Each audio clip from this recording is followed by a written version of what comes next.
It's easy to assume software fails because employees resist change or the tool is bad. The real reason is usually decided weeks before anyone logs in for the first time. The direct answer is that software adoption fails upstream. It fails at the purchase and rollout decision, not at the point of daily use. A study estimated that UK and US companies were spending around $34 billion a year on underused or unused software licenses, with roughly 30% of purchased licenses going unused entirely. That's not a small rounding error, it's a structural problem, and the structure behind it is consistent.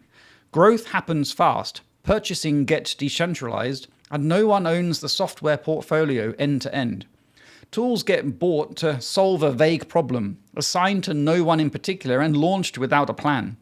By the time employees are not using it, the outcome was already set. But what specifically goes missing? Well, that's where it gets useful. There are three conditions that are most commonly absent when software goes unused.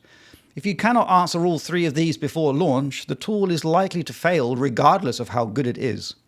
First, does it have one named owner? Not a team, not a department, not the person who signed the contract, one individual accountable for adoption end to end. Without that, accountability diffuses and nothing happens. Second, one scoped workflow it replaces.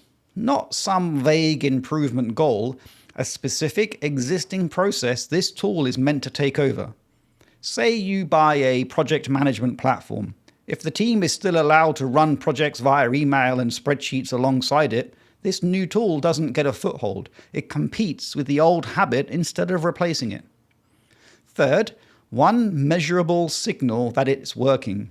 Not a vendor demo metric, something your team can observe within 30 to 60 days that tells you whether adoption is real. Without that signal, you have no early warning and no basis to intervene.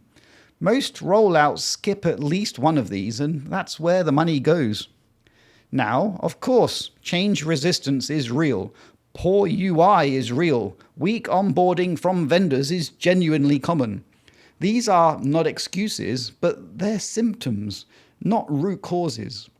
When a rollout has a named owner, a specific workflow to replace, and a clear success signal, resistance is manageable. Onboarding gaps get caught early. UI friction is escalated because someone is watching. When those conditions are absent, every obstacle becomes terminal. There's no one to escalate to, no baseline to measure against, and no urgency to resolve friction before the next renewal period arrives. Decentralized purchasing makes this structurally harder. When multiple departments buy independently, no single person sees the full picture. Tools overlap, renewals slip through, and the waste compounds quietly. The problem is not the software, it's the absence of the conditions that make the software work. So here's the practical decision. Before your next software purchase or renewal, run a 3-condition audit. Ask 3 questions. Who is the single named owner of adoption? Which specific workflow does this replace, and will we actually stop doing it the old way? And what will we measure in the first 60 days to know it's working? If you cannot answer all 3 clearly before you sign anything, you're not ready to buy or renew.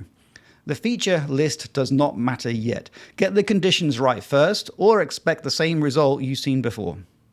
If that was of value, subscribe to the channel for one real business question answered every video. For the same clarity in writing, the website and newsletter is 5minutebusiness.com.